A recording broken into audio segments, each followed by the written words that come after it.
Pour bien s'entendre, il faut bien s'écouter. Rendez-vous sur M, la petite radio du Grand Maghreb.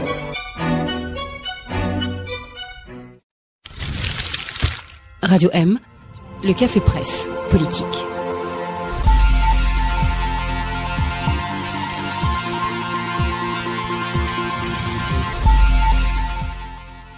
Bonsoir à tous, bienvenue sur Radio M. Nous sommes en direct pour le Café Presse Politique, le dernier CPP de l'année 2017, un CPP en direct et en public, puisque nous sommes avec parmi les auditeurs habitués du CPP et du Café Presse Politique. Bienvenue à tous ceux qui sont présents ici et bien sûr à ceux qui nous écoutent.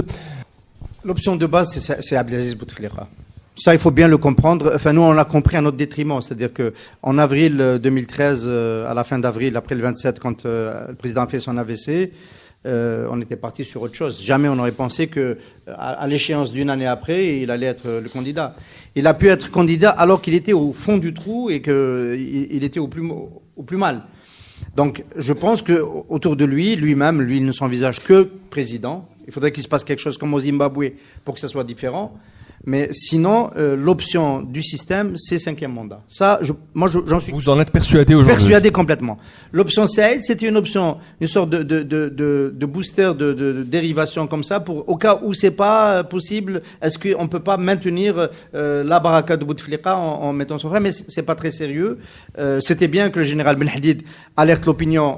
Ça lui a coûté très cher en disant ça, c'est une option qu'on essaie de déployer. Peut-être que par son geste de courage et de bravo, il a cassé cette possibilité-là. Moi, j'y crois pas aujourd'hui. Donc, ça sera soit 5e mandat d'Abdelaziz Bouteflika, soit Cheikh Behlel, c'est pas sérieux pas une seconde. Cheikh Behlel, c'est un gibier de potence, c'est un grand brigand, et il finira peut-être avant l'arrivée de la présidentielle d'une manière ou d'une autre, parce que les affaires continuent à être traitées à l'international.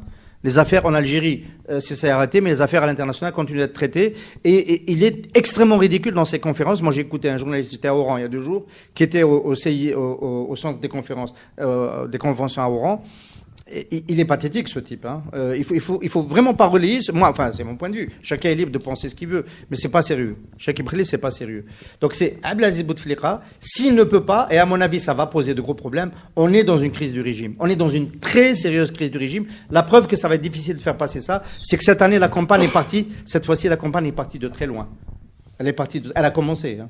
Elle est partie de très loin parce que c'est lourd ce qu'il faut faire passer. Donc pas d'option Saïd Bouteflika?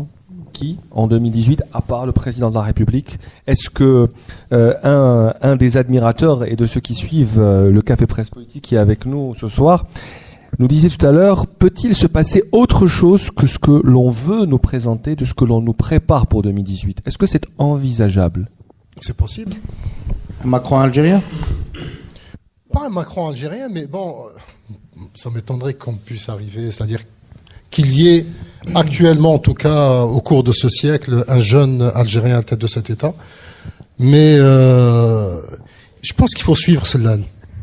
Suivez Sellal, il est en train de faire des apparitions comme ça en public. Il essaie un peu peut-être un peu de redorer un peu son image. Mais il peut y avoir d'autres personnes. Alors, on verra. 2018, on verra. Il y a des rumeurs qui circulent à Alger sur un probable retour à un poste important dans le gouvernement, ou peut-être à la tête du gouvernement, de Abdelaziz Belkhadem, ancien patron du FLN. Tu en penses quoi, Akram? Est-ce que c'est envisageable? Ce sont des postes interchangeables, hein. Chef du gouvernement, c'est un poste d'exécution. Donc, ils peuvent techniquement mettre n'importe qui. Et d'autant plus que l'enjeu de 2018 est un enjeu logistique et technique. Donc ce n'est pas un enjeu de gestion ou de sortie de crise, d'autant plus que eux ne sont pas engagés dans un processus de sortie de crise économique. Donc peu importe qui sera au poste, pour peu qu'il soit un fidèle du président.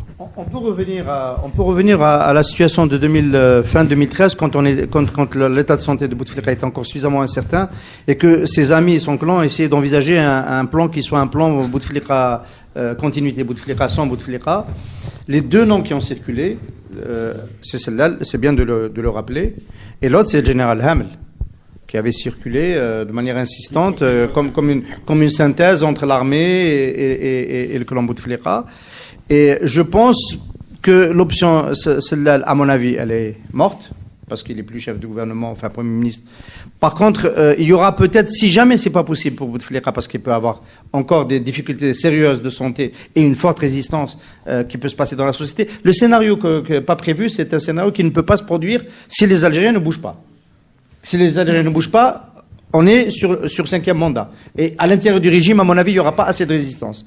Par contre, et moi je m'attends à ce qu'il se passe des choses, pas seulement Barakat, mais au niveau social, il y a des préavis de grève qui vont arriver en série. En 2018, il y en a un qui a démarré. C'est celui des médecins résidents. Et il y en aura d'autres dans les secteurs industriels, etc. Si ça bouge, il faudra envisager autre chose. Et à ce moment-là, y compris les solutions du type Hamel, proche du clan, etc., elles seront dépassées. Tu fais bien de parler de ça et d'évoquer ça. On n'a pas parlé du rôle de l'armée. Donc, il est très important d'attendre le 5 juillet pour avoir une idée claire sur ce qui va se passer. Parce que le 5 juillet, il y aura ou il n'y aura pas un remaniement au sein de l'armée, il y aura ou il n'y aura pas de promotion, et l'actuel chef d'état-major et vice-ministre de la Défense restera ou ne restera pas. Mais cette position-là est une position critique. Le départ éventuel et possible de Ahmed Gaïd Saleh pourrait créer un appel d'air politique vers un personnage comme le Hamel, justement, qui pourrait très facilement devenir chef d'état-major. Et ce qu'on attend aussi en 2018, c'est de savoir de quoi sera fait cette année en matière de libertés individuelles et notamment de liberté de la presse. Nous en avons beaucoup parlé en 2017 et nous avons la chance d'avoir avec nous Yasmine Kasha, qui est la chef du bureau de Reporters sans frontières pour l'Afrique du Nord, basée à Tunis. Yasmine Kasha, vous êtes avec nous. Merci d'être là. 2017 n'était pas une bonne année pour la liberté de la presse en Algérie. Nous avons encore perdu des places dans le classement RSF et nous sommes même passés derrière le Maroc, ce qui n'était jamais arrivé. Effectivement, l'Algérie, elle est 134e cette année au classement de Reporters sans frontières. Alors, la situation en 2017, disons que par rapport à 2016, rappelons-nous qu'en 2016, on a eu le décès de Mohamed Tamelt. La situation reste difficile, mais elle n'est pas aussi grave que ce qui s'est passé en 2016, ça c'est clair. Si on veut un peu analyser ce qui s'est passé, la première chose, c'est que, encore aujourd'hui, le code pénal est utilisé contre les journalistes, professionnels et non professionnels. On a 2 cas marquants cette année, le cas du blogueur Touati Marzouk, et puis le cas du fixeur Saïd Chitour. Le premier a été arrêté, Marzouk a été arrêté en janvier, Chitour a été arrêté en juin, si je me trompe pas. Et dans les 2 cas, on a donc un code pénal, des accusations extrêmement lourdes, accusé de trahison, haute trahison, intelligence étrangère. Ça c'est des faits qu'on n'avait pas vus depuis. C'est des accusations qu'on n'avait pas vues depuis très longtemps. Donc effectivement, les 2 sont en détention arbitraire jusqu'à aujourd'hui. Le procès n'a pas encore, ça n'a pas abouti. Et puis voilà, cette détention qui se poursuit, le code pénal qui continue à être utilisé, et les cas de Saïd Chitour et de Touati Marzouk qui sont extrêmement inquiétants. Et puis l'autre fait marquant, puisqu'on parle de fait marquant en 2017, c'est la censure, notamment au niveau du numérique, enfin sur Internet, avec la censure de TSA cette année, le blocage qui a duré 5 semaines ou même un petit peu plus. Ça c'est aussi nouveau. On ne sait toujours pas qu'est-ce qui s'est passé exactement, pourquoi le site a été. C'est un site qui fait de l'information, qui est plutôt indépendant, qui est critique, etc. Et donc ça c'est nouveau, c'est inquiétant, même s'il y a une réaction qui est plutôt positive avec la création d'un syndicat, etc. Mais il est clair que la prochaine bataille sera sur Internet. La censure risque d'être de plus en plus forte sur Internet. Les journalistes sont concernés, les blogueurs sont concernés. Et puis enfin, donc la censure sur Internet. Et puis enfin, on a la situation du journalisme de manière générale. dans le monde, le journalisme est en crise, mais en Algérie, le journalisme doit se réinventer quelque part face aux nouveaux défis, notamment avec la situation économique qui est en train de s'aggraver, une asphyxie financière que subissent les médias, etc. Donc voilà, on est dans une situation très difficile. Après, bien évidemment, si on compare par exemple avec le Maroc, le Maroc, l'année 2017 a été beaucoup plus complexe, beaucoup plus compliqué pour la liberté de la presse, puisqu'on a 8 journalistes professionnels et non professionnels qui ont été arrêtés suite à la répression du mouvement du Hirak. Donc voilà, pour donner un peu une comparaison, la situation en Algérie est moins grave que le Maroc. La Tunisie, c'est une situation qui se stabilise. Il y a encore beaucoup de défis, mais on n'a pas eu de journalistes qui ont été arrêtés cette année. Pas de procès particulier contre les journalistes. Donc on est quand même dans une situation qui est un petit peu plus stable par rapport à l'Algérie et au Maroc. Il faut préciser que au niveau du Maghreb et du monde arabe, c'est la Mauritanie qui est la mieux classée dans le classement RSF en matière de liberté de la presse. C'est bien ça. Une dernière question, Yasmine Kasha. Quel est votre sentiment sur l'année 2018? Est-ce que ça s'annonce bien? Est-ce qu'il y a des engagements, des promesses de la part des autorités algériennes sur la liberté de la presse, ou est-ce que c'est le flou total? Alors, on ne sait pas, on attend de voir. Ce qui est sûr, c'est qu'il y a le code du numérique maintenant dont on parle.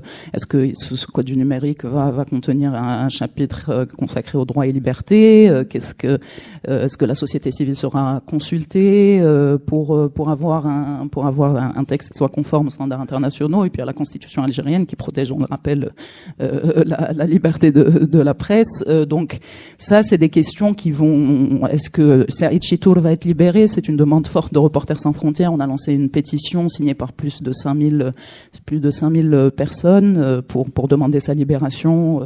Saïd Chitour est un fixeur, journaliste connu sur la place d'Alger. Les avocats disent que son dossier est vide. Donc, qu'est-ce qui va se passer avec Saïd Chitour? Qu'est-ce qui va se passer avec le blogueur Touati Marzouk? On sait pas. Vous avez fait l'analyse de la situation, de l'évolution de la situation politique. Elle est, il me semble, assez floue. Et donc, bien évidemment, la liberté de la presse étant souvent une unité de mesure aussi de la situation politique, on avance aussi un petit peu dans un flou. Et puis voilà. Merci beaucoup. Je ne sais pas si le constat est partagé, mais merci à vous. Merci beaucoup Yasmine Kasha, vous êtes la chef du bureau de Reporters sans frontières en Afrique du Nord, vous êtes basée à Tunis. Merci à vous tous d'être venus pour ce dernier CPP de l'année 2017. Merci Tarek Hafid, merci à Amani Grachen, merci Akram Khariev et Hassan Qadi, merci à tous nos auditeurs, à tous ceux qui nous écoutent tous les mercredis à 18h en direct sur Radio M. Maintenant c'est le débat qui va commencer hors antenne, c'est entre nous avec nos invités. Bonne année et à l'année prochaine. Une équipe, 650 personnes. Leur objectif, produire tous les jours des médicaments pour l'Algérie et 7 autres pays africains. Leur nom, le laboratoire pharmaceutique Mérinal. Plus d'informations sur www.mérinal.com. Pour Mérinal, votre confiance n'a pas de prix.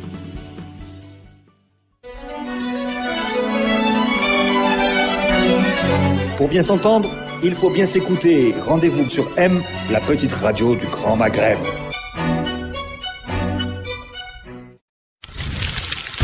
Radio M, le café presse politique.